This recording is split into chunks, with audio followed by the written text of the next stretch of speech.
Minnesota, mais elle est avec nous au culte tous les dimanches. Dès que nous commençons, on se connecte et puis elle suit le programme du début à la fin. Shalom, Maman Claire. Ok. Bonjour, Maman Claire. Allô? Il y a le pasteur qui te salue. Nous tous. Le pasteur et tout le monde te dit bonjour. Ok. Tu vas chanter maintenant parce que nous allons commencer. Nous commençons déjà, mais nous voulons commencer avec les chants qui viennent de Minnesota.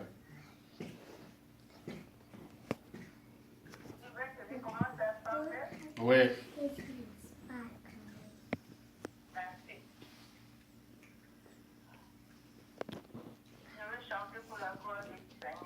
Amen.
Amen. Amen.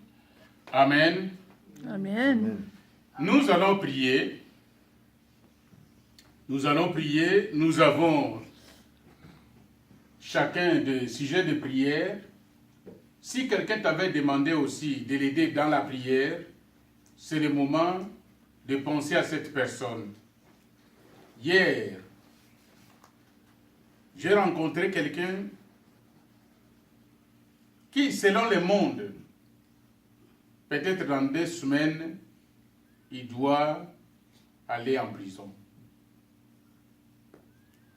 C'est un responsable, père de famille. Même si on ne les connaît pas, même si on ne l'a pas encore vu, mais cette personne a demandé la prière. Parce que le juge doit trancher d'ici là, sinon l'infraction est consommée selon le dire de la personne elle-même. Mais tout ce que nous cherchons, c'est la grâce de Dieu dans sa vie. Il a reconnu ce qu'il avait fait et que Dieu lui fasse grâce. Oui. C'est quelqu'un qui a trouvé du travail. C'est un pilote en plus. Il a trouvé du travail, on doit lui payer $8,000 le mois. Mais c'est dans peu de jours qu'il devait commencer ce travail. Alors si la justice veut qu'il aille derrière le barreau, il ne pourra plus faire ce travail et les enfants vont souffrir après. Prions le Seigneur. Amen. Grand Dieu, nous bénissons ton nom, nous te glorifions pour la grâce que tu nous accordes, Seigneur. Ce matin, tu nous fais grâce. Oui. Nous voyons ce jour, Seigneur. Nous entendons les cris des oiseaux. Seigneur, nous savons que tu es là et tu es avec nous, Seigneur, en ce lieu. Ta parole déclare, invoque-moi, je te répondrai et te ferai découvrir des choses cachées, des choses qu'on ne connaît pas. Ton enfant hier a pris son temps, Seigneur, pour m'expliquer son problème. Mon Dieu, le monde le condamne. Mais nous venons à toi, Seigneur Dieu. Ton enfant a reconnu, Seigneur, ce qu'il avait fait. Toi, tu es Dieu. Que ta grâce repose sur lui, Seigneur. Ta parole déclare, le péché abonde, mais la grâce surabonde. Ton enfant a reconnu, Seigneur Dieu, son forfait. Que ta grâce soit sur lui, Seigneur. Je viens te confier en ce moment, Seigneur, ce programme dans tes mains. Nous te demandons, Seigneur, de nous conduire du début à la fin pour la gloire de ton nom, Seigneur. Nous avons effectué ces déplacements parce que nous avons rendez-vous avec toi, Seigneur. Et nous sommes dans la salle. Nous savons que tu es dedans. Oui, Seigneur, que le Saint-Esprit prenne le relais dans tout ce que nous allons faire, Seigneur. Que l'homme disparaisse, mais que l'Esprit, Seigneur Dieu, prenne le contrôle. Nous renversons tout ce qui n'est pas de toi. Règne à mettre au milieu de nous, Seigneur. Que l'honneur te revienne, Papa. Merci, Seigneur. Mon âme bénit le Seigneur, et mon esprit magnifie son nom, car l'amour n'a pas pu le retenir, même dans les tombeaux, Jésus est Seigneur, même dans les tombeaux, Jésus est Seigneur. Oh mon âme, bénis le Seigneur, et mon esprit magnifie son nom, car l'amour n'a pas pu le retenir, même dans les tombeaux, Jésus est Seigneur, même dans les tombeaux, Jésus est Seigneur. Oh mon âme, bénis le Seigneur, et mon esprit magnifie son nom, car l'amour n'a pas pu le retenir, même dans les tombeaux, Jésus est Seigneur, même dans les tombeaux, Jésus est Seigneur. Nous allons prier, bien-aimés, pour nos membres de famille, là où nos membres de famille sont. Dieu le voit. Tu vas prier pour le frère, pour la sœur qui est à côté de toi. Tu vas parler à Dieu en sa faveur. Tu vas intercéder pour lui. Tu ne connais pas certes son problème, mais l'esprit qui est en toi connaît son problème. Parle à ton Dieu, prions le Seigneur. Tendre Père, ce matin, Seigneur Dieu, je lève ma voix avec ton trône de majesté en faveur de ma famille.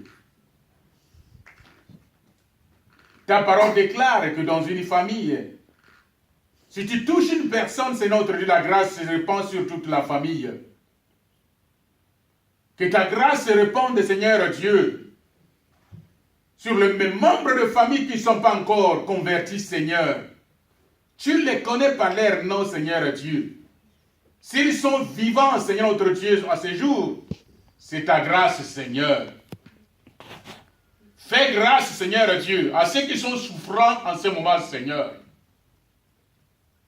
Mon Dieu, tes enfants qui sont dans cette salle, Seigneur, toi, tu connais le vrai problème, c'est notre Dieu, qui les ronge en ce moment, Seigneur. La situation de chacun dans tes mains, Seigneur Dieu. Mon Dieu, nous t'invoquons parce que c'est toi la solution. Donne la paix là où il n'y a pas la paix, Seigneur. Donne la vie là où il n'y a pas la vie, Seigneur. Donne la joie là où il n'y a pas la joie, Seigneur. Donne solution aux problèmes de tes enfants, Seigneur Dieu. Mon Dieu, ta parole déclare, Seigneur, que tu donnes la joie que le monde ne donne pas, Seigneur Dieu. Communique cette joie, c'est notre Dieu, dans la vie de mon frère, dans la vie de ma soeur. Nous avons besoin de ton secours, Seigneur. Nous sommes limités, Seigneur. Mais toi, tu n'es pas limité. Nous avons des besoins, Seigneur. De nous-mêmes, on ne peut pas trouver la solution. Mais toi, tu as la solution, Seigneur. Mon Dieu, tu combats à notre place, Seigneur. Tu remportes des victoires. Et tu nous donnes ces victoires, Seigneur Dieu. Règne au milieu de ton peuple. Que nous puissions témoigner ta grandeur, Seigneur notre Dieu. Parce que nous croyons, Seigneur, que tu vas opérer au-delà de notre entendement, Seigneur, dans nos vies. Nous te remercions à cause de ton amour, Seigneur. Nous te remercions pour tout ce que tu fais dans nos vies, Seigneur. Que ton nom soit béni.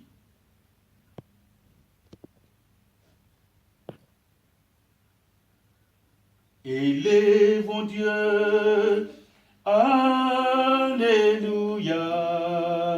Élevons Dieu, amen. Élevons Dieu, alléluia. Élevons Dieu, amen. Élevons Dieu, élevons Dieu, alléluia. Élevons Dieu, amen.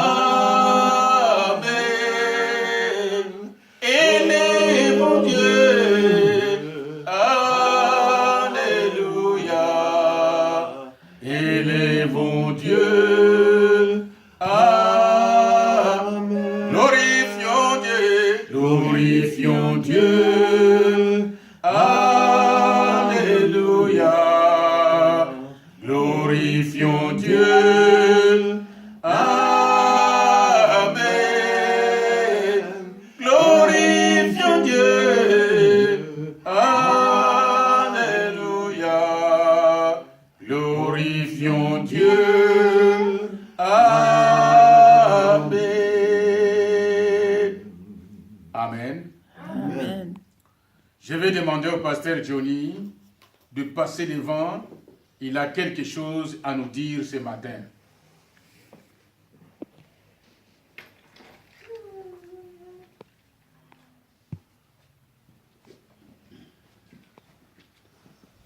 Si vous le voulez bien, prenez vos Bibles dans Exode chapitre 12,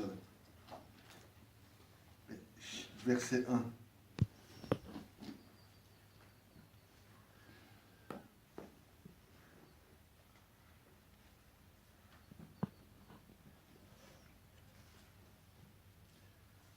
sommes. Je vais attendre un moment. C'est important qu'on le voit. Malheureusement, comme d'habitude, ce que je vais vous partager, on ne le voit pas dans le français. Mais ça arrive tout le temps. OK? Mais il est important que dans le français, on comprenne la surface, l'intention de l'auteur dans sa simplicité, mais dans sa profondeur, il est important de retourner à la source. OK? Amen. Ça vous va? Amen. OK.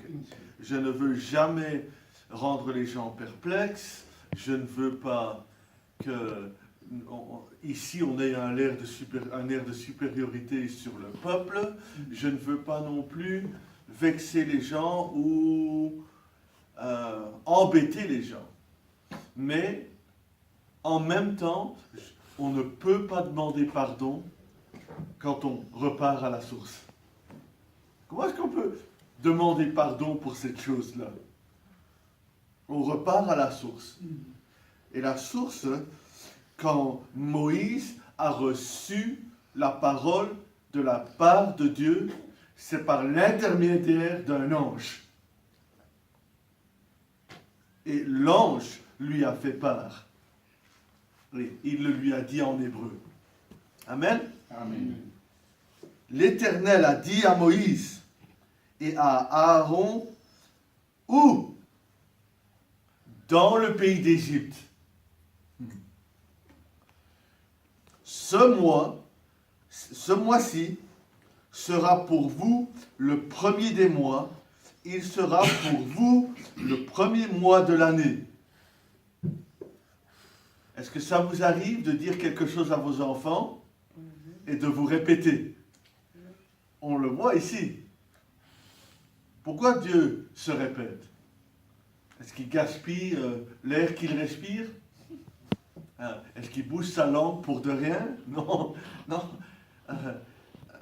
Peut-être que moi, je vais dire quelque chose que j'ai envie de reprendre plus tard. Mais Dieu ne reprend jamais sa parole pour dire « Oh zut, j'aurais pas dû dire ça. » Oh, j'aurais pu le dire mieux. Non. Amen. Amen. Pourtant, il a dit « Ce mois-ci sera pour vous le premier des mois. Il sera pour vous le premier mois, le premier des mois de l'année. » Donc, en règle générale, il y a combien de mois dans une année? 12 mois. 12 mois, ok? Cette année-ci, il y en a 13, on en a parlé. Il y en a eu 13. Maintenant, nous entamons une nouvelle année depuis hier. Hier, c'est l'anniversaire de la sortie de l'Égypte. Amen? Amen. Est-ce que le chrétien doit s'identifier avec le peuple juif qui sort de cette prison qu'était l'Égypte? Amen. Le pasteur et moi, nous avons parlé de ce que lui et moi, on se sent en prison. Tu te sens, pasteur, en Égypte? Notre Égypte peut prendre beaucoup de formes différentes. Mais pour généraliser le principe de l'Égypte, le mot Égypte en hébreu veut dire contraindre. Vous voyez? C'est l'idée qu'on vous met entre deux murs et on vous resserre. Et vous voulez à gauche, vous ne pouvez pas aller à gauche. Vous voulez à droite, vous ne pouvez pas aller à droite. Et vous ne pouvez aller que dans le sens où on vous permet d'aller. Je vais vous donner à quoi ça ressemble dans notre monde. Le croyant veut un nouveau boulot et le patron lui dit « Mais tu dois travailler dimanche matin. » Vous savez ce que c'est ça? C'est l'Égypte. Je voudrais prendre le jour de repos comme le peuple de Dieu le fait, comme Dieu l'a fait durant la semaine de création. Je voudrais me reposer samedi. Non, le samedi, c'est quand on gagne le plus d'argent. Tu dois être au boulot. C'est Pharaon qui parle. Il dit, va construire mes forteresses, dit Pharaon. Amen. Amen. Et on travaille pour la prospérité d'un autre. On comprend ça. Amen. Je n'ai dit qu'à ce niveau où on le comprend. Mais où on n'a pas compris, c'est que l'Égypte, c'est vraiment en moi. En moi, il y a l'Égypte. En moi, il y a l'ennemi qui veut m'empêcher d'être complètement libre et de suivre la direction et la volonté de mon Seigneur, d'aller dans le désert et de louer mon Seigneur comme bon lui semble. Et d'aller où bon lui semble. Parce que dans le désert, si je ne suis pas le pilier de feu et le nuage, je meurs.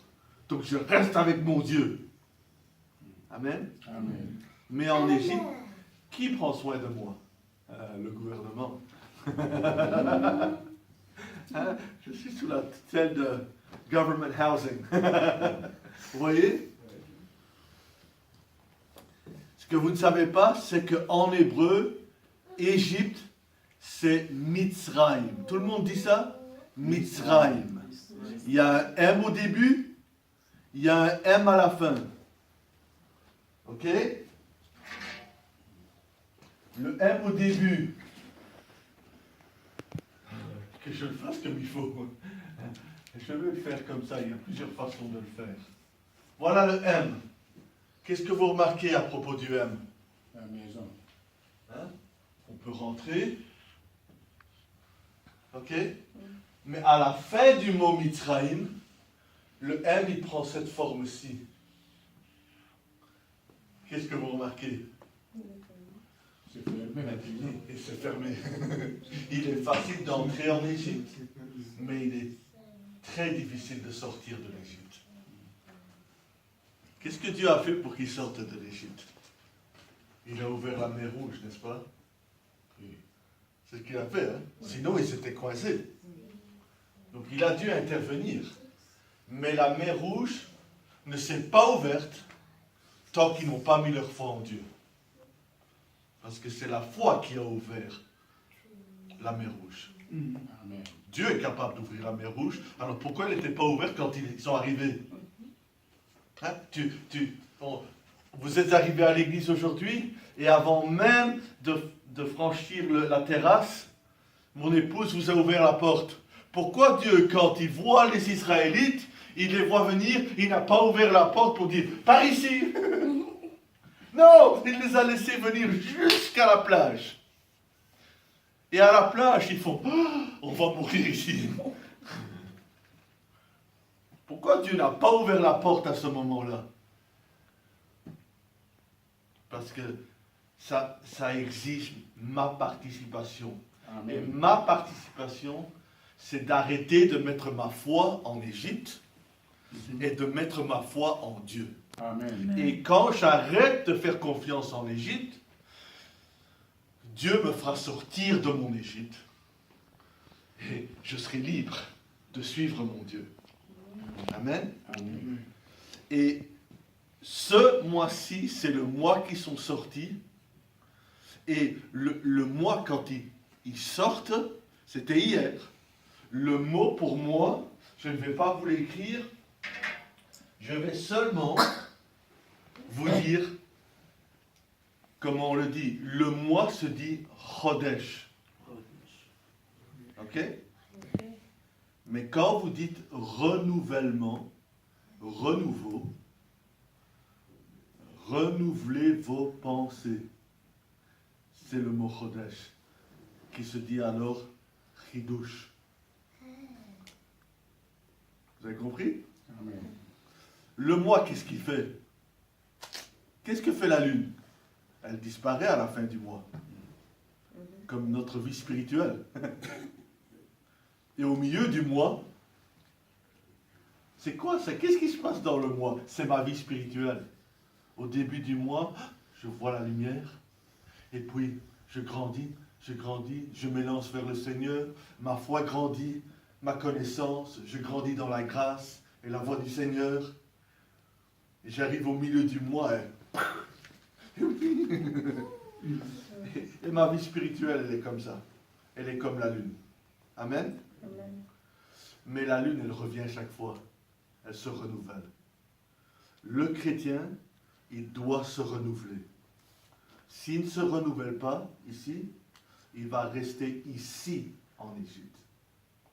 Parce qu'en Égypte, les pensées ne sont pas correctes. Il faut changer ces pensées. Il faut arrêter de réfléchir comme l'Égypte. Et il faut commencer à réfléchir comme des enfants de Dieu. Amen. Amen. C'est ça. Il reste un troisième mot. C'est le mot, il est marqué dans votre texte. Ceci sera le premier des Chadashim. Je vous ai dit Chodesh, pluriel, Chadashim. Le premier des mois. Donc le premier des renouvellements pluriels. Vous savez ce que ça me dit, moi? Et il dit de l'année. C'est quel chapitre? 12. Il y a combien de lunes dans l'année? 12. Combien de fois je dois me renouveler? Je dois toujours me renouveler. Ok? Et le mot même qui veut dire l'année, il a sa racine, le mot 2. Deuxième, répète. Et a l'idée en plus de quelque chose qui commence et qui fait un cycle, qui aboutit et qui recommence. Vous voyez? L'année n'est pas comme ça. L'année est comme ça. Et l'année revient. Si Dieu vous a donné cette nouvelle année, c'est un redébut. C'est un recommencement. Il vous a donné, il vous a fait grâce l'année passée. Et le mot année qui a le mot 2 dedans, il vous donne une deuxième chance cette année-ci. Amen. Amen. Une année pour apprendre à vivre dans la foi. Une année pour apprendre à quitter l'Égypte en vous. Une année pour obéir au Seigneur. Une année pour produire du fruit spirituel. Une année pour vous défaire de tout ce qui vous empêche de vivre la vie du Seigneur. Et ça ne se fera que si on apprend à renouveler son esprit. Je vais vous laisser avec ceci parce qu'aujourd'hui le prédicateur ce n'est pas moi. Merci pasteur. J'ai pris plus de temps que je n'avais prévu. Prenez votre Bible dans Romains chapitre 12. Papa Boulingui. Oui, vous nous faites susciter la faim et la soif. Parfois des questions posées, Vous quittez la tribune pour donner la place au pasteur, c'est normal, il ne va pas vous contraindre. Mais il y aurait quand même des questions à poser un jour. Pasteur, comment tu veux le faire? Tu veux le faire maintenant? Oui. Amen. Allez, vas-y, poser la question. Et je n'avais pas mes armes entre mes mains, je voudrais parler la plume. Vous avez dit que l'Égypte, c'est presque le nom de la contrainte. Oui. C'est bon. Et vous avez utilisé des métaphores qui sont parfaites, qui disent que Dieu, c'est Dieu qui a ouvert la porte à Moïse et au peuple qui le conduisait, qui l'a libéré de l'Égypte pour quel pays? Israël, il me semble. Ils veulent quitter Voilà l'Égypte l'Égypte pour aller vers Israël, Très bien. le pays de la Alors j'ai conquête. compris et que vous êtes allé plus loin pour dire que la vie de l'homme ressemble à la lune. Oh, que c'est parfait comme métaphore, comme image. J'ai trémoussé sur mon petit fauteuil. Oui, c'est vrai. Voyez. Et c'est aussi la question que je me pose. Pourquoi alors les mauvaises idées peuvent arriver à un homme qui prie? C'est ma question, je m'arrête par là au lieu de monopoliser la parole. C'est très intéressant ce que tu dis à propos de la prière. Parce que la prière, il y a des pensées qui nous rentrent, des pensées mauvaises, des pensées de l'ennemi, qui ne se font pas entendre autrement qu'au moment où on s'élance dans la prière, on rentre dans la présence du Seigneur, on livre sa pensée et ses lèvres et sa langue à la bénédiction, à la prière, à l'intercession, et c'est là que viennent, comme on dirait, c'est comme si un démon surgit. Amen. Amen. Et c'est parce que Dieu nous a créés de manière défectueuse. Pourquoi? Parce que je dois participer à ma propre rectification, mon propre raffinement. Et en me raffinant moi-même, je me rectifie moi, ça ne peut que agir autour de moi. N'est-ce pas? Et éventuellement, ça agit dans ma famille, ça agit dans mon église, ça agit dans ma communauté. Et si Dieu le veut, après le long processus de la rédemption, la terre entière est rachetée, rectifiée. Et comment est-ce qu'on sait que l'homme a été créé pour rectifier la création? Parce qu'il a été mis dans un jardin et Dieu lui a dit de travailler le jardin. Amen. Même le jardin, on croirait qu'il serait parfait parce que jusque-là, l'homme n'y a pas touché. Non, c'est le contraire. Je vais vous dire quelque chose que j'ai appris hier. Qu'est-ce qui est plus grand, l'œuvre de Dieu ou l'œuvre de l'homme? Dieu. Dieu fait le blé, mais le blé, on ne peut pas le manger. L'homme fait le pain. Alors je vous repose la question. Qu'est-ce qui est plus grand, l'œuvre de Dieu ou l'œuvre de l'homme? Ouais, ça dépend comment on répond, n'est-ce pas? Bien sûr que Dieu est plus grand que nous. Mais Jésus a dit, vous ferez des plus grandes choses que moi. Donc l'œuvre de l'homme est plus grande que l'œuvre de Dieu. On a été mis dans un jardin qui est son jardin. Et il a besoin de moi pour travailler son jardin et garder son jardin. Pour l'améliorer. C'est fou, hein? Comment est-ce possible? C'est parce qu'on est, écoutez, on est fils du roi. On est fils de Dieu. Amen. On ne se comporte plus comme un esclave, on a commencé dans la foi comme un serviteur, mais il y a un moment où il faut comprendre qu'on est fils. Le fils ne s'habille pas n'importe comment, il ne se comporte pas. Tu vois le fils du roi quelque part, et tu dis, ça alors, c'est ça le fils du roi? Non, vous voyez le fils du président du Congo, et vous faites, tu vois comment il se comporte? Non, on s'attend que si le papa dirige le pays, les enfants dirigent le pays aussi, avec leur comportement. Amen. Donc nous, on est ambassadeurs du Christ, on doit se comporter en tant que tel, on est enfant de Dieu, on est greffé à Israël. Jésus a appelé les Juifs les enfants du royaume. Amen. Donc il faut qu'on apprenne d'eux à se comporter comme un enfant du royaume, maintenant qu'on est greffé. J'espère que j'ai répondu à ta question. Oui, je le dis en force pour vous donner raison. Donc, on parle, par exemple, lorsque vous dites que l'œuvre de l'homme est au-dessus des... C'est vrai. Parce que Dieu a dit, aimez-vous les uns et les autres.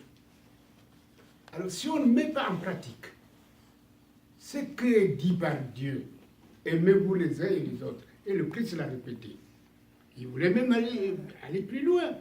Avant de m'aimer, aimez-vous d'abord là-bas, entre vous, les uns et les autres. Ouais. Si l'homme ne met pas ça en pratique, la parole de Dieu est morte. Elle n'a pas de force, de puissance et de gloire. C'est juste. L'homme participe. C'est l'homme qui met en exergue, qui met en action ce que Dieu ou le Christ avait dit. Je suis parfaitement d'accord. Amen. Amen. Amen. Je vais laisser là. Le verset en Romains, on le connaît très bien, c'est Romains 12:1, où Dieu nous demande de ne pas nous conformer à l'esprit de ce monde, à l'Égypte, mais de se renouveler l'entendement. Amen. Amen. Et de se présenter un sacrifice vivant devant Dieu, ce qui est notre sacrifice raisonnable, notre service raisonnable. Prions. Merci, pasteur, pour le temps que tu m'as accordé. Seigneur, nous t'aimons, mais nous nous trouvons dans l'Égypte. Mais c'est dans notre Égypte que tu viens nous dire. Commence à te renouveler maintenant. N'attends pas un jour qui doit venir. Mais tu es venu nous chercher dans notre Égypte. Et tu es venu nous dire dans notre Égypte, dès notre Égypte, on doit renouveler notre esprit. Et alors qu'aujourd'hui c'est le 2e jour du mois, ce mois de la Pâque, le mois où tu as fait sortir le peuple juif, nous avons vu que Moïse a permis qu'une multitude mixte, bien que ce soit une chose négative, péjorative, et toi tu l'as permis, il a permis qu'une multitude mixte accompagne les Juifs et sorte de l'Égypte avec eux. Ça c'est l'image de nous, Seigneur. Nous sommes sortis avec eux. Alors apprenons à vraiment sortir. Mais nous savons, Seigneur, que la dernière lettre de Mitzrayim est fermée et qu'il est très très difficile de sortir. Mais fais pour nous ce que tu as fait pour eux. Que ma foi ouvre la mer Rouge, qui me retienne. Que ta volonté soit faite. Au nom de Jésus, j'ai prié. Amen. Amen. Pasteur. Vous hésitez pour applaudir. Amen. Amen. Ngai na beleli yo nzambe na nguye yaka na beleli yo kita yo sala ye yaka na beleli yo nzambe na nguye yaka yo kita yo sala ye yaka leli yo nzambe na nguye yaka na beleli yo kita yo sala ye mokonzi tobeleli yo mokolo ya lelo yaka kolo tobeleli yo talisa nkembo na yo yaka nabeleli yo nzambe na nguya yaka nkolo tobeleli yo talisa nkembo na yo yaka Amen. Amen. Ah. Merci, pasteur. Bien-aimé, je bénis Dieu pour la leçon, la courte leçon que nous avons suivie ce matin. Il dit l'Égypte est fermée, mais nous allons faire comment? C'est Dieu lui-même qui doit ouvrir la porte, mais tu dois participer. Si Dieu ne voit pas cet intérêt en toi, je ne sais pas comment il va le faire. Que Dieu nous aide. Amen. Mais bien aimé, nous allons parler de vêtements. De vêtements qu'on va parler aujourd'hui, je ne sais pas si nous allons parler de vêtements construits avec de main d'homme ou quel modèle ou sorte de vêtements que nous allons parler ce matin. Nous sommes dans le temps et je vais vous parler pendant quelques minutes. Amen. Bien-aimé, quelqu'un qui doit servir Dieu, ou la personne qu'on appelle sacrificateur, ne peut pas s'habiller n'importe comment. Amen. Amen. Amen. Est-ce qu'on va nous parler de mode, de style? Mais nous allons comprendre quelque chose par la grâce de Dieu. Allons dans les livres d'Exode. Exode chapitre 28.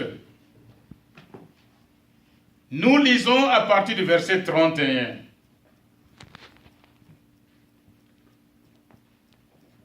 Nous devons nous habiller en conséquence quand nous allons faire l'œuvre de Dieu. Nous devons nous habiller en conséquence. C'est pas que nous allons faire la ronde de magasins chers pour prendre des habits qui sont chers. Ce n'est pas ce que moi je vais dire. Mais bien aimés, lisons la parole de Dieu. Le verset 31 dit ceci. Là, on a déjà commencé depuis le verset 1, mais c'est trop long, tu peux lire ça à la maison. Mais à partir de 31, la Bible dit, tu feras la robe de l'éphod entièrement d'étoffe bleue. Il y aura au milieu une ouverture pour la tête. Et cette ouverture aura tout autour un bord tissé, comme l'ouverture d'une côte de mêle, afin que la robe ne se déchire pas. Tu mettras autour de la bordure, en bas des grenades de couleur bleue, pourpre et cramoisi, entremêlées des clochettes d'or. Une clochette d'or et une grenade. Une clochette d'or et une grenade sur tous les tours de la bordure de la robe. 35. Aaron s'en revêtira pour faire le service quand il entrera dans le sanctuaire devant l'Éternel, et quand il en sortira, on entendra le son des clochettes et il ne mourra point. Pourquoi nous avons mis des cravates? Pourquoi nous avons mis des costumes? Pourquoi nous avons mis des habits que nous avons mis ce matin? Nous sommes enfants de Dieu. N'oubliez pas que nous sommes des sacrificateurs. Mais la parole de Dieu nous décrit quel habit nous allons mettre quand nous allons faire l'œuvre de Dieu. Nous sommes là. Amen. Je sais qu'on n'a pas encore compris quelque chose, mais ça vient. On a décrit la robe du sacrificateur. Je pense que quand on verra à la cité, au tribunal, un avocat en toge d'avocat, on ne peut pas le condamner parce que c'est le travail qui nous demande ça. Quand tu vas voir un médecin, je ne parle pas des femmes, mais un homme en robe de médecin, on ne peut pas le condamner. Parce que c'est son travail qui l'exige, qui demande ça. Mais quand vous verrez à la cité, le pasteur Ebengo en robe, je ne sais pas, qu'est-ce que le monde va dire? Il a raison. Ouais, voilà. Il y a quelque chose qui ne va pas dans sa tête. Parce que je suis un homme. Mais ici, on nous dit que le sacrificateur doit porter la robe. Nous devons suivre ce qui est écrit dans la Bible. Mais bien aimé, attendez. Et ici, il y avait des conditions pour travailler. Nous avons la part de Dieu, comme le pasteur l'a expliqué tout à l'heure. Il y a quelques minutes, il y a la part de Dieu, il y a la part de l'homme. Dieu ne va pas aller cueillir le blé pour venir fabriquer le pain pour toi. Il a déjà fait sa part, va chercher le blé, va fabriquer le pain si tu veux te garder en bonne santé. Nous sommes là? Dans la chose de Dieu, quand on dit le sacrificateur, ta part c'est quoi? L'homme a cousu l'habit pour que tu portes. Mais toi-même, tu dois faire un autre travail. Parce que si tu n'es pas propre, tu vas dans l'œuvre, sacrifier des choses pour Israël. Parce que les sacrifices à cette époque-là, ce n'est pas des sacrifices, on prend un animal, on met ici, tout le monde regarde. C'est toi. Tu vas porter les péchés d'Israël, de tout le monde, et ton propre péché pour aller voir Dieu, pour que la main de Dieu n'aille pas frapper les Juifs qui sont restés dehors, qui sont dans les pays. Tu vas sacrifier l'animal à la place de tout le monde. C'est toi qu'on a choisi. Tout le monde ne peut pas entrer là-bas. Vous savez, quand Jésus est ressuscité, qu'est-ce que la Bible dit? quand il était mort, le voile est déchiré, n'est-ce pas? Et là, ce n'est pas tout le monde qui pouvait entrer là-bas. Présentement, nous avons l'accès. Mais à cette époque-là, il n'y avait que les sacrificateurs qu'on a choisis dans cette... C'est une fois par an. Et si tu vas dedans, bien-aimé, même ton fils, tu cries là-bas, il ne viendra pas. La Bible dit qu'on va t'attacher une corde à ton pied. On va t'attacher une corde. Quand on tire, on saura que non, il est vivant. Parce que si tu n'étais pas préparé, tu vas là-bas, tu restes là-bas. C'est-à-dire tu vas mourir là-bas. Et personne ne viendra prendre ton corps. On va, à l'aide de la corde, on va tirer la corde jusqu'à ce que ton corps sorte dehors et on va te placer quelque part sur la terre. Le rôle du sacrificateur, c'est qu'un sacrificateur doit faire. Il doit veiller depuis ses habits. Je dis bien depuis ses habits. Avant d'aller dans son propre Égypte. C'est-à-dire vérifier ce qui ne va pas dans sa relation avec Dieu. En commençant d'abord par les habits. Nous sommes là? Oui. En commençant par les habits. Comment on s'habille? On s'habille n'importe comment. Comme l'été a commencé. Ici aux États-Unis, nous rentrons, faisons une parenthèse. Allez dans des supermarchés. Vous allez trouver des filles en caleçon au marché qui sifflent là-bas. Amen. Amen. Ils s'habillent n'importe comment. J'étais scandalisé un jour. J'étais dans un quartier en plein. Je ne sais pas s'il était midi ou 13 heures. Je parque la voiture. Je vais aller dans une maison. Voilà une femme qui sort. Je ne sais pas vous décrire le nom de sous-vêtements qu'il avait. Hein. Je vous dis en sous-vêtements. Ça, c'était grave. C'est vraiment ce qu'on appelle scandale. Oui. Elle quitte sa maison et elle traverse les quartiers pour aller à la piscine. Comme ça.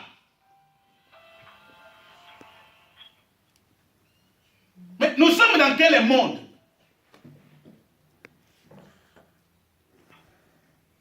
Et tous les jours, les enfants de Dieu aussi, à le départ, beach, pique-nique. Et pique-nique arrivé là-bas, on se conforme comme les gens du monde, il n'y a pas de différence. C'est-à-dire quelqu'un qui passe au beach pour se promener un peu, il faut qu'on lui dise que ceux qui sont là, c'est une église qui est venue à pique-nique. Mais sinon, vous ne saurez pas. Parce qu'il n'y a pas de différence. Nous sommes enfants de Dieu. La Bible dit que nous sommes des sacrificateurs. Ça, c'est Apocalypse, chapitre 1, le verset 6. Je vais qu'on lise ça avant de continuer.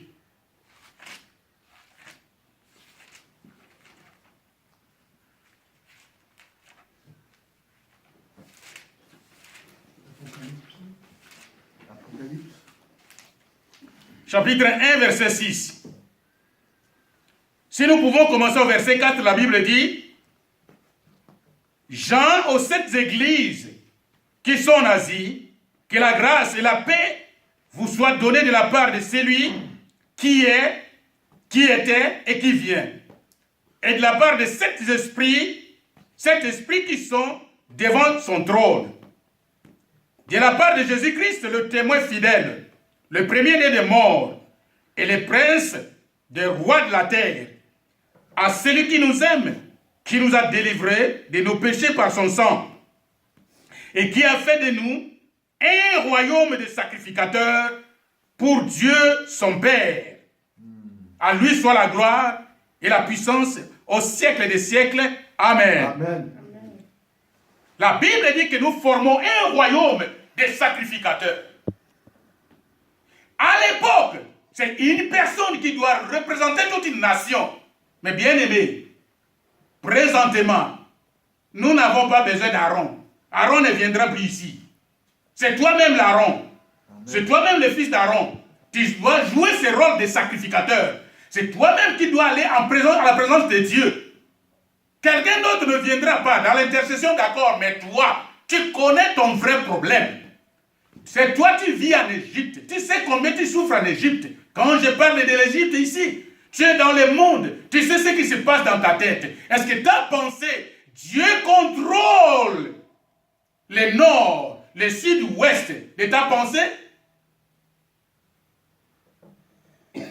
Si ce n'est pas le cas, comment est-ce que nous allons faire pour nous présenter devant ces grands dieux?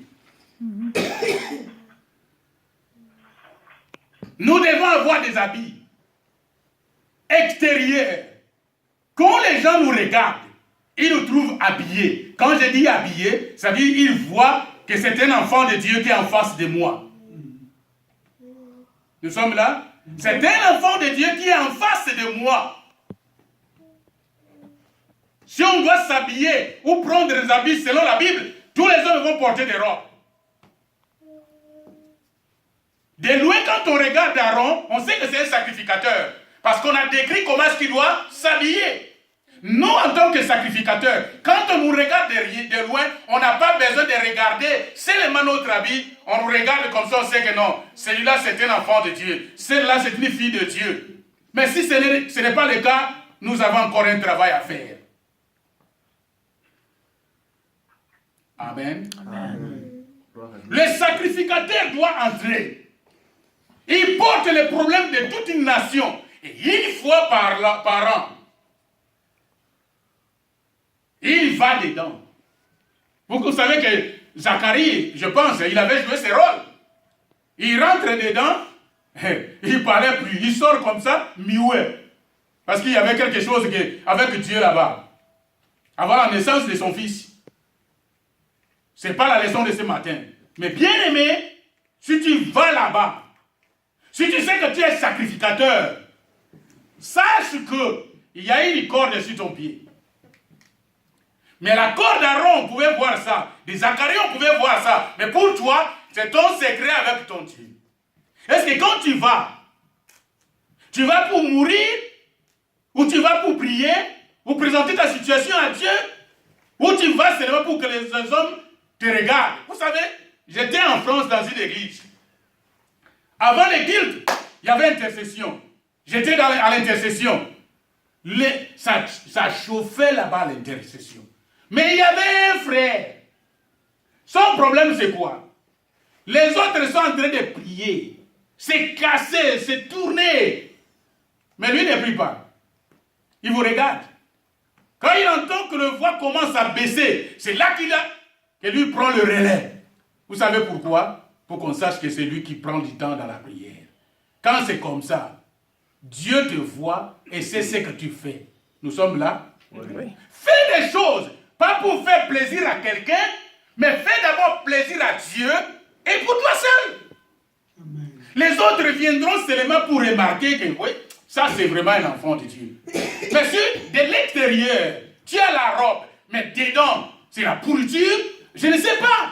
Tu trompes qui? Tu te trompes toi-même, pas Dieu. Le loup habillé pour Dieu. Amen. Amen. Le sacrificateur, on a décrit son habit. Comment il doit s'habiller? Nous allons plus loin. Comment les sacrificateurs d'aujourd'hui doivent se comporter devant le monde. Vous savez, on a un comportement quand on arrive à l'église. Marcher doucement. Mais quand on sort dehors, ça change. Pour nous, ça ne doit pas changer. Que ce soit à l'église, dehors, ça doit être la même chose. Quand on dit il est prince, il n'est pas seulement prince dans le palais, il est prince aussi à la cité. Tu es enfant de Dieu. À l'église, enfant de Dieu, dans ta propre maison, au travail, à la cité et partout. Pourquoi le pasteur a dit, nous avons notre rôle à jouer. C'est une partition. Dieu a joué sa partition, moi je dois jouer ma partition. Dieu ne va pas faire les deux. Non.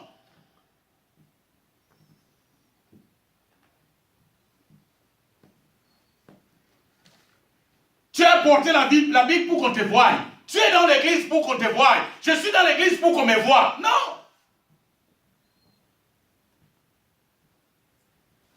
Je suis dans l'église. Je me comporte en conséquence parce que je sais que je vais devant Dieu. Ma vie doit être une prière.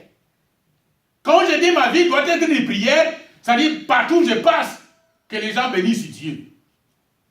Nous devons arriver à ce point. Que les gens bénissent Dieu, disent que j'ai rencontré un homme, j'ai rencontré une femme.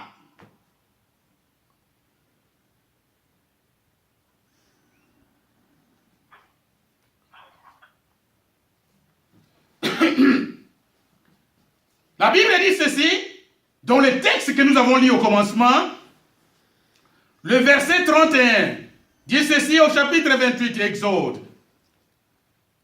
Tu feras la robe de l'éphod entièrement d'étoffe bleue. Il y aura au milieu une couverture pour la tête. Et cette ouverture aura tout autour un bord tissé, comme l'ouverture d'une côte de mêle, afin que la robe ne se déchire pas. Tu mettras autour de la bordure, en bas, des grenades de couleur bleue. Retenez le mot grenade. De couleur bleue. Sur le tour de la bordure de la robe. Aaron s'en revêtira pour faire le service quand il entrera dans le sanctuaire devant l'Éternel. Et quand il en sortira, on entendra les sons des clochettes et il ne mourra point. Nous avons le mot clochette. Les clochettes donnent un son. Mais le grenade, c'est quoi?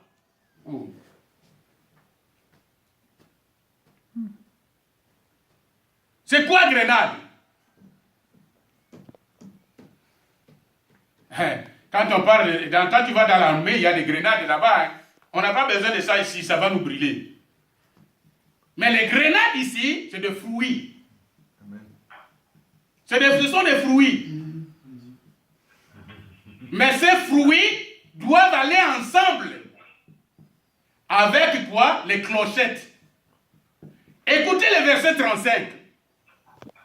Le verset 35 dit ceci. Aaron s'en revêtira pour faire le service quand il entrera dans le sanctuaire devant l'Éternel, et quand il en sortira, on entendra les sons des clochettes et il ne mourra point.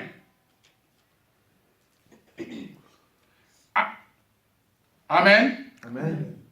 Et au verset 34 plutôt, une clochette d'or, une grenade. Non, je préfère commencer au verset 33. Tu mettras autour de la bordure en bas des grenades de couleur bleue, pourpre et cramoisie, entremêlées des clochettes d'or. C'est le verbe que je cherchais. Entremêlées. Tu prends une clochette. On dit une clochette, n'est-ce pas? Oui. Ok, c'est le français. Ce n'est pas notre langue. Nous sommes aux États-Unis. Alors, On prend une clochette et puis quoi? Une grenade. Entremêlée. C'est-à-dire le mélanger ensemble. Mais pourquoi les deux? Pourquoi les deux? Les clochettes, ça fait des bruits. Les fruits ne font pas des bruits. Mais ça doit travailler ensemble. Si les deux ne sont pas ensemble, le travail ne peut pas se faire. Amen. Mais ça veut dire quoi? Ça, c'est dans la robe que le sacrificateur ou l'homme de Dieu doit porter pour se présenter devant les enfants de Dieu pour faire l'œuvre de Dieu. Il n'y a pas seulement la robe, mais il y a les clochettes, il y a les grenades. Mais la Bible dit que c'est entremêlé. Tu ne peux pas les séparer pour faire le service. Si tu veux faire le service, les deux doivent aller ensemble. Bien aimé, prenons un peu Galates, chapitre 5. Galates au chapitre 5. Nous lisons le verset 22.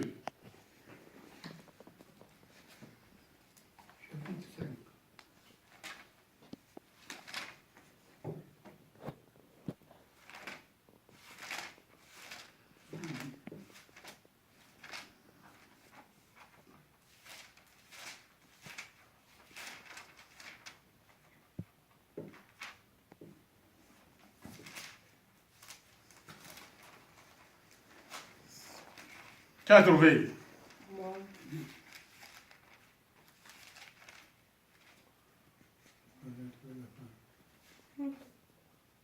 C'est quel verset, pasteur? Nous sommes au verset, comment on appelle? Je disais 22? Oui. Chapitre 5, verset 22. Le verset 22 nous dit ceci. Mais le fruit de l'esprit, c'est l'amour, la joie, la paix, la patience, la bonté, la bénignité, la fidélité, la douceur, la tempérance. Verset 23, la loi n'est pas contre ces choses. Qui peut nous compter? C'est combien de fruits qui sont là? Je vous demande de compter. C'est combien de fruits qui sont là? 9. 9 fruits. Amen. Amen. Alors dans 1 Corinthiens, lisons 1 Corinthiens, le chapitre 12, verset 7 à 11.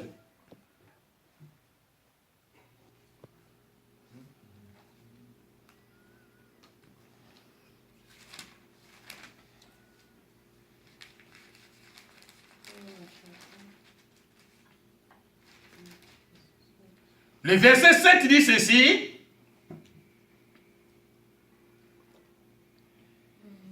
Or, à chacun, la manifestation de l'esprit est donnée pour l'utilité commune. En effet, à l'un est donné par l'esprit une parole de sagesse, à un autre une parole de connaissance, selon le même esprit, à un autre la foi par le même esprit, à un autre les dons de guérison par le même esprit, à un autre les dons d'opérer des miracles, à un autre la prophétie, à un autre le discernement des esprits, à un autre la diversité des langues, à un autre l'interprétation des langues. Un seul et même esprit opère toutes ces choses, les distribuant à chacun en particulier comme il veut. Car comme le corps est un et a plusieurs membres, et comme tous les membres du corps, malgré leur nombre, ne forment qu'un seul corps, ainsi en est-il de Christ. Il y a combien de dons là-bas? 9 dons. Il y a combien de fruits? 9. On disait qu'Aaron devait porter les fruits, c'est-à-dire les grenades, et les clochettes. Les clochettes font des bruits. Les dons aussi font quoi? Non, je vais entendre ça de vous. Les dons font quoi?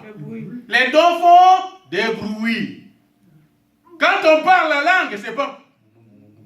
On doit entendre les sons. Nous sommes là. Amen. Quand on prophétise, c'est pas...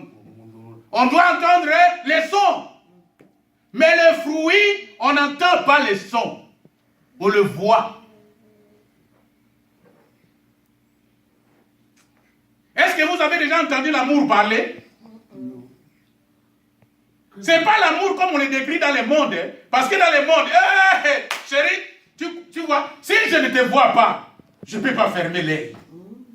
Tu es jolie comme la banane. Ça, c'est pas l'amour. Ça, c'est les corbeaux et les renards. Vous comprenez? Les corbeaux et les renards, vous connaissez la suite. Si ça tombe, si c'est que dans la bouche du corbeau, là tombe, c'est fini.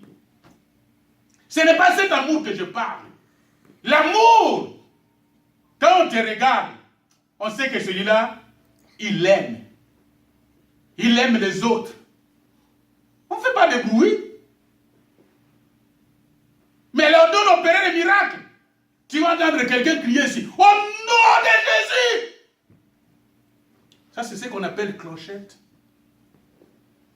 Bien-aimés, dans notre royaume présentement, nous n'avons pas besoin d'une robe qu'on a fait l'ouverture en haut, qu'on a mis les grenades et les clochettes, comme des pharisiens sur la route à se promener. Non!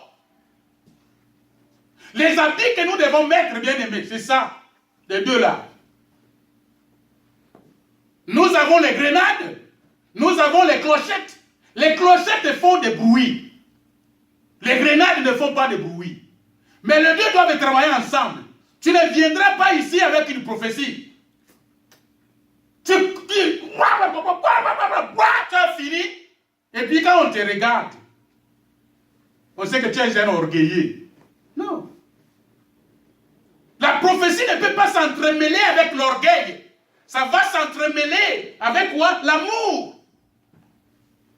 Tu n'es pas super-héros pour dire que non, Dieu passe par moi, alors je dois engueuler tout le monde.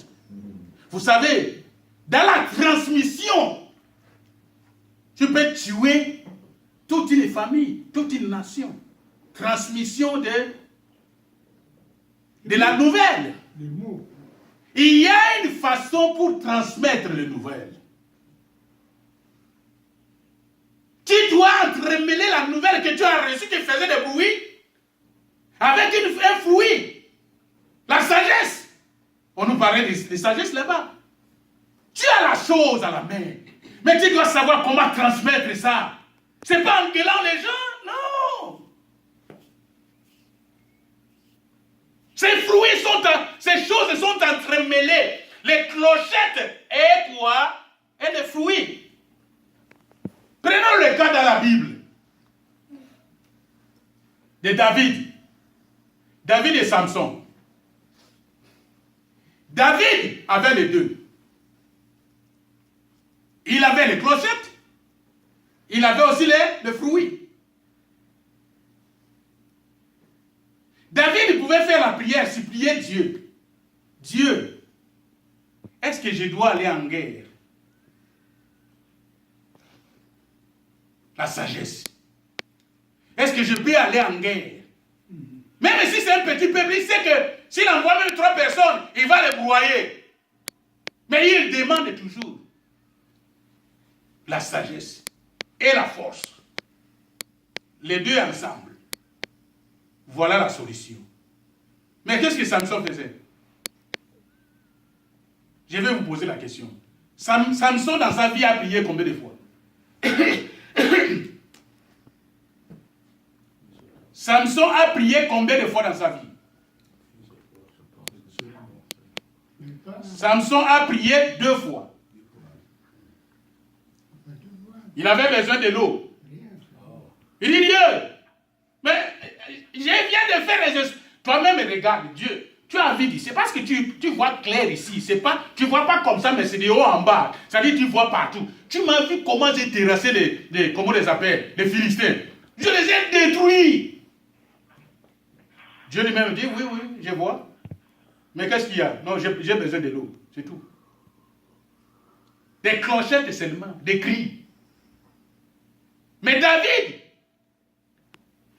après avoir demandé de l'eau, quelle prière encore il a fait?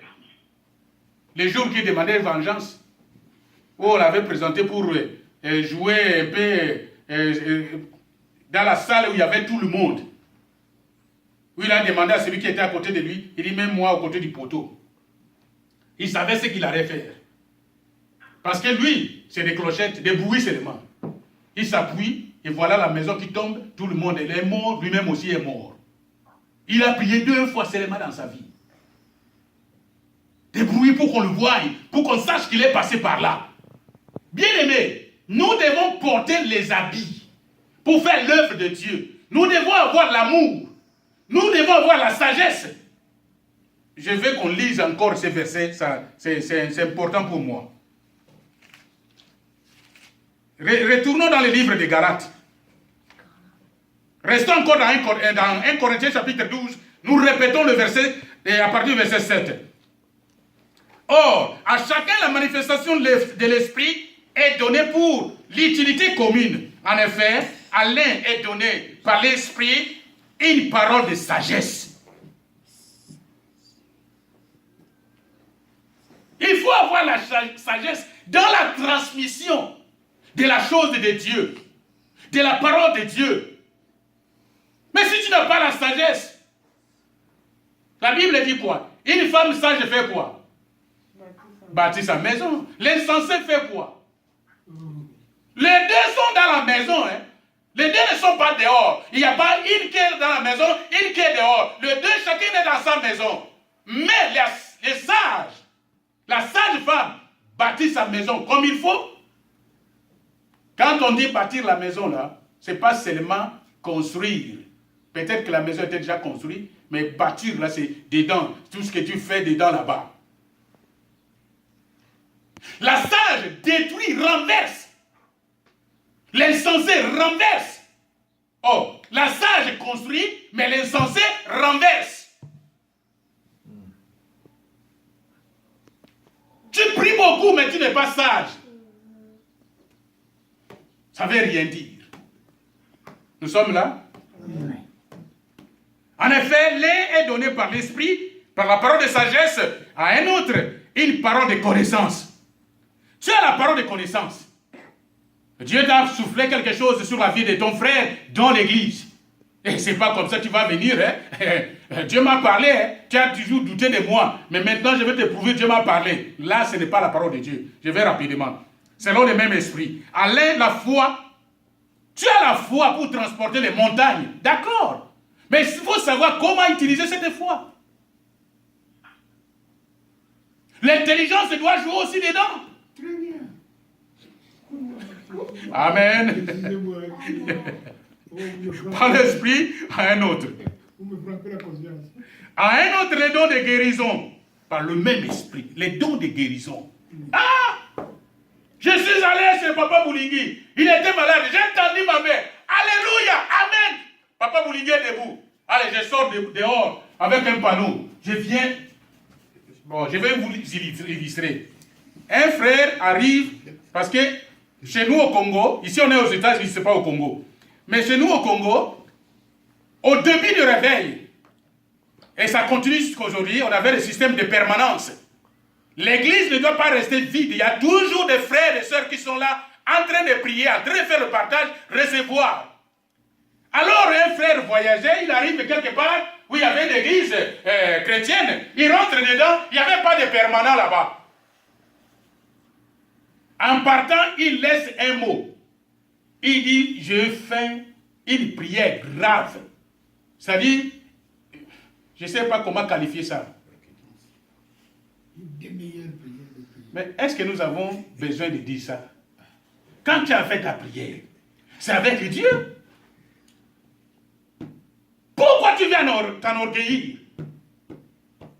Et quelque part, toujours au Congo, je vis, des frères vont en prière pour 3 jours, j'ai de prière, sans manger ni boire. Quand un autre groupe apprend ça, il dit, quoi? 3 jours? Non, nous allons faire plus, 6 jours.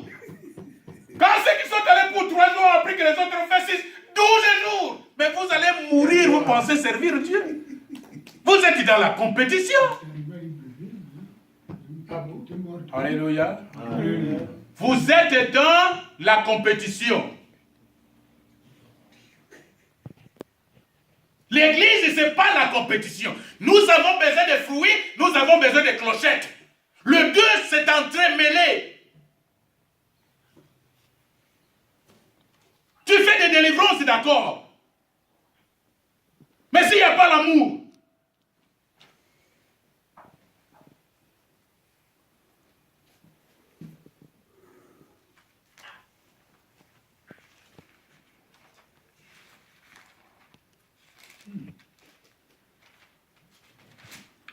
Galates, nous étions là, nous retournons encore.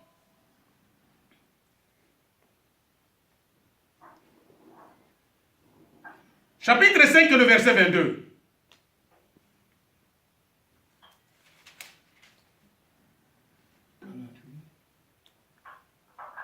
Mais le fruit de l'esprit, c'est l'amour, la joie, la paix, la patience, la bonté, la bénignité, la fidélité, la douceur, la tempérance. Ces choses doivent aller de pair, ensemble avec 1 Corinthiens, chapitre 12.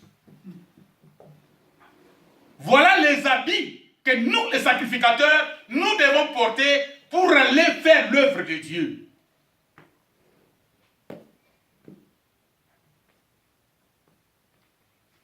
Samson avait un côté. David avait les deux. Et il savait s'humilier devant Dieu. Mais nous, c'est la puissance. La puissance. Tu vas où avec cette puissance?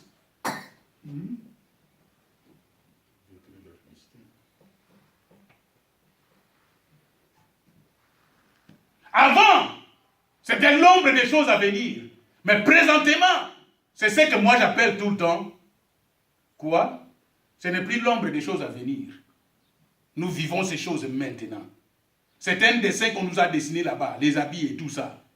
Mais nous, on ne va pas prendre ces dessins comme ça, on explique ça. Les gens le voient partout maintenant. Celui qui n'est pas allé pendant les sacrifices ne verra pas Aaron habillé. Comme la Bible décrit. Mais présentement, qu'est-ce qui se passe? Nous, c'est partout qu'on doit nous voir. À la cité, à la maison, à l'église, au marché. On ne va pas dire non, je vais pratiquer la chose de Dieu seulement quand je serai dans l'église et puis en dehors. Vous pensez qu'évangéliser, c'est seulement ouvrir la bouche, commencer à parler aux gens au carrefour? Non. C'est ton comportement. Quelqu'un te regarde comme ça, il dit, moi, je dois me convertir. Un jour, je rentre dans un bureau. La personne que je cherchais n'était pas là. Il y avait plein de gens dans le bureau. Il y a un qui me dit, assieds-toi là-bas, peut-être un peu dedans, la personne va revenir. Quand la personne est revenue, il y a une personne dans la salle qui a dit, je l'entendais parler parce que j'étais à côté. Il dit, celui qui est venu te voir là, je trouve qu'il doit être un enfant de Dieu. Et il y a eu une discussion terrible dans la salle. Il dit, comment toi tu peux déclarer quelqu'un que tu n'as jamais vu dans ta vie qu'il est enfant de Dieu? Vous comprenez? Lui, il peut avoir l'œil spirituel. Il regarde la personne et dit, ça doit être un enfant de Dieu. Mais nous, quand on nous voit la cité, c'est comment? On dit, mais ça, la forme là, c'est comme un bandit. Hein? On regarde sa démarche là. On regarde tout ce qu'il fait. Je prends l'avion ici, j'arrive à Atlanta, à l'aéroport. Avant de quitter, j'avais appelé un pasteur ivoirien qui vit là-bas. Je lui dis, je passe, on va faire une escale. Parce que l'escale de là, c'est toujours 3 heures du temps. Je dis, je serai à l'aéroport. Il dit, je viens. Il vient à l'aéroport. Il a cherché, il connaissait bien son milieu. Et il m'avait retrouvé. Il dit, allons quand même au restaurant, on va manger quelque chose. On était à la queue avec les autres étaient devant nous en terre derrière. Voilà, on achète la nourriture, on voit une femme. Je garde son numéro jusqu'aujourd'hui. Elle était assise quelque part. Elle vient là où on était. Elle dit, je paye la facture. Hein? Qui nous connaît là-bas? C'était la première fois pour moi de mettre pied là-bas à Atlanta. Sadaï, c'était à l'aéroport. Qui nous connaît là-bas? On n'a pas fait un culte, on n'a pas fait la prière pour dire, bon, et il faut nous regarder, nous sommes serviteurs de Dieu. La dame a dit d'elle-même, quand je vous ai vu, je savais que vous étiez serviteurs de Dieu. Est-ce qu'on avait l'école pastorale? Parce qu'aujourd'hui, les gens pensent que on doit exhiber les diplômes qu'on a eu en théologie, comme on appelle école pastorale, toge, pour dire que tu es serviteur de Dieu. Non. Nous sommes là. Mon peuple périt faute de connaissances. Mon peuple périt faute de connaissances. Présente-toi. Le monde qui te regarde, païen ou chrétien, saura que non, celui-là, c'est un enfant de Dieu. Ce n'est pas parce que tu as porté des clochettes qui font des bruits, quand tu te promènes. Non. Le monde peut lire ce que tu es. Le chrétien qui va te rencontrer peut lire ce que tu es. Regarde ce qui se passe avec les enfants.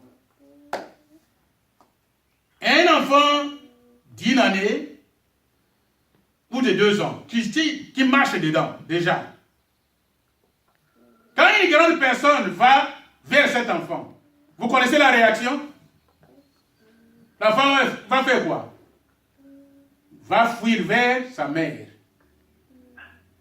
Mais si vous déposez des enfants, noirs ou blancs, chinois ou je ne sais pas, congolais, de 2 années, vous les laissez là, vous êtes à 20. Observe ces 2 enfants, après 5 minutes, quelque chose va se passer. Qui connaît? Les 2 vont se mettre ensemble. Est-ce que les mamans ont parlé à ces enfants pour aller à côté de l'autre? Non. Ils se ressemblent. Ils se communiquent à leur manière. Et le monde observe, dit, hey, ils sont dans leur monde. Hein? Nous aussi, enfants de Dieu, nous sommes dans notre monde.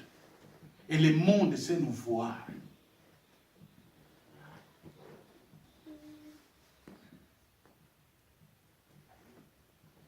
Amen. Amen. Que Dieu nous bénisse.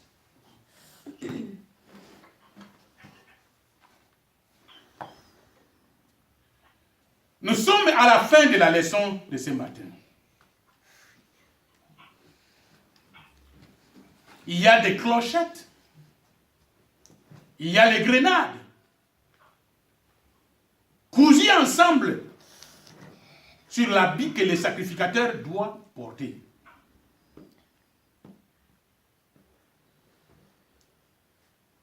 Pour nous, sacrificateurs de cette époque, nous avons les fruits. Toi, tu es enfant de pasteur, tu te déranges comme ça. Nous avons les fruits. Nous avons aussi quoi? Les clochettes. Les dons.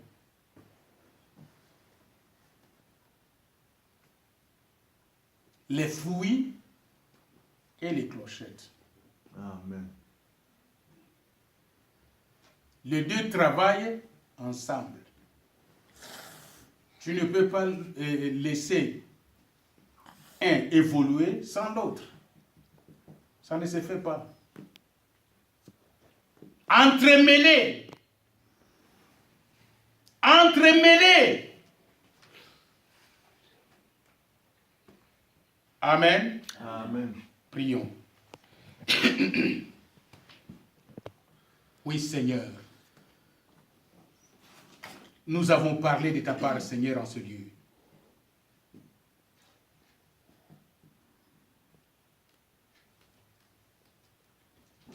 Que le Saint-Esprit, Seigneur Dieu, qui sait parler plus que l'homme, prenne les relais en ce moment, Seigneur, pour agencer toute parole dans le cœur de tes enfants. Que ta grâce nous accompagne. Au nom de Jésus-Christ, nous avons ainsi prié. Amen. Amen. Amen. Amen. Que Dieu nous bénisse. Amen. Amen. Encore une fois, j'ai oublié les bannières. Ah, on a utilisé quelque chose là. Yvan.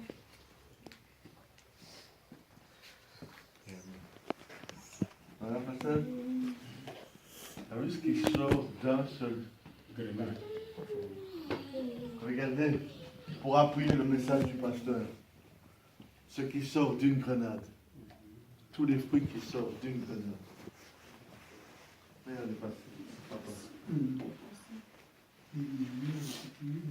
Dans 6 mois, ce sera la tête de l'année. Parce que c'est la fête du couronnement d'Adam sur la création. Et c'est ce qu'ils appellent Rosh Hashanah, la tête de l'année. Donc ils ont 2 nouvel an, n'est-ce pas? Ils en ont 4 en fait. Aujourd'hui, hier, c'est la nouvelle création. Mais dans 6 mois, c'est la première création. Mais quand ils fêtent le début de l'année, les Juifs mangent les grenades.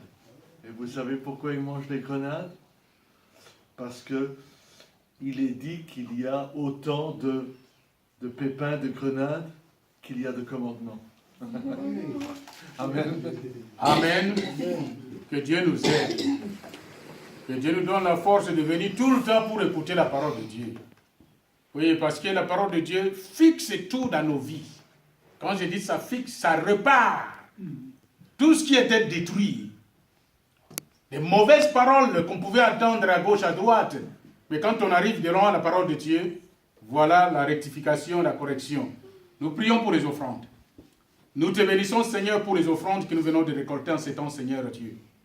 Nous déclarons, Seigneur notre Dieu, cet argent béni. Nous déclarons tes enfants bénis, Seigneur. Mon Dieu, la semaine est devant nous.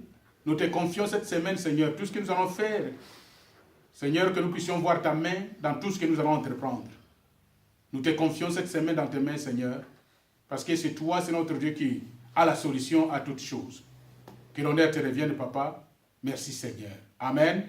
Amen. Je vais demander au pasteur de venir. On va prier pour notre frère Yvan qui va aux études. On va se lever et nous allons prier pour Yvan. Yvan, mets-toi à genoux. Vous savez, c'est une grâce bien-aimée.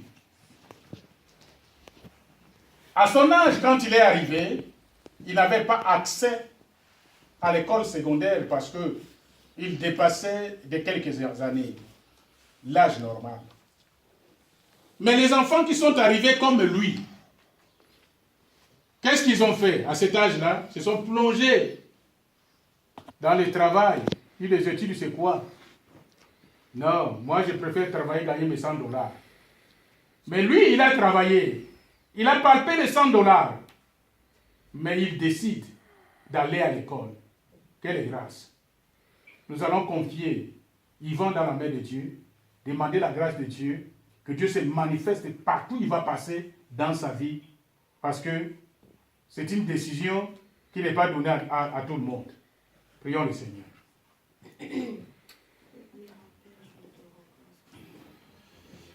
Notre Père Céleste, nous venons devant toi et nous demandons ta bénédiction sur notre frère qui commence la vie. La vie est devant lui. Les décisions sont déjà prises, mais il y a beaucoup de décisions à prendre. Mais c'est à cette époque, Seigneur, qu'il prendra les décisions qui vont le mener jusqu'à la fin de sa vie. Des décisions importantes, Seigneur. Que ta grâce, Seigneur, le soutienne. Donne-lui ce que nous avons vu aujourd'hui, la parole de sagesse pour bien choisir, la parole de la connaissance pour connaître ta volonté. Remplis-le, Seigneur, qu'il manifeste les 9 aspects du fruit du Saint-Esprit que nous avons vus aujourd'hui dans ta parole, dans la lettre de Paul à cette église de Galate, où Paul nous montre les 9 aspects du fruit. Seigneur, que ton Saint-Esprit le remplisse et que sa vie même manifeste ce fruit. Mais pas sans les clochettes, Seigneur. Que toi qui es l'administrateur, toi qui es le donateur, tu te manifestes en lui par les dons. Tu feras de grandes choses avec lui, Seigneur. Accompagne-le en Oklahoma. Seigneur, bénis-le. Déjà, nous voyons que le fait qu'il part aux études, quelle grande bénédiction. Et nous te rendons gloire. Nous reconnaissons que c'est toi qui as ouvert les portes, comme tu as ouvert la mer Rouge. C'est toi qui as agi par sa foi et qui a fait ça pour lui. Mais il a travaillé, il a cherché et tu as ouvert les portes. Maintenant, Seigneur, accompagne-le, protège-le, va devant lui, va avec lui et protège ses arriérés, Seigneur, afin que, Seigneur, il soit un témoignage de ta prospérité, de ton succès, de la conquête, Seigneur. Il part à la conquête, mais Seigneur, surtout, ce n'est pas autant les études auxquelles il fait face qui sont à conquérir. Oui, il doit conquérir ses études. Mais tu nous as montré aujourd'hui que le travail, c'est un travail intérieur de l'homme. Que notre frère Ivan doit travailler dans ses pensées à l'intérieur de lui-même. Et il doit lutter. Et il doit se battre, Seigneur. Fais-le sortir de son Égypte. Fais-le passer par son désert. Fais-le rentrer par le Jourdain. Fais-le conquérir le pays de promesse, Seigneur. Que ta volonté soit faite dans sa vie comme au ciel. C'est au nom de ton Fils Jésus, Père, en qui nous avons toutes ces choses, qui nous a appris à conquérir, que nous prions. Amen. Amen.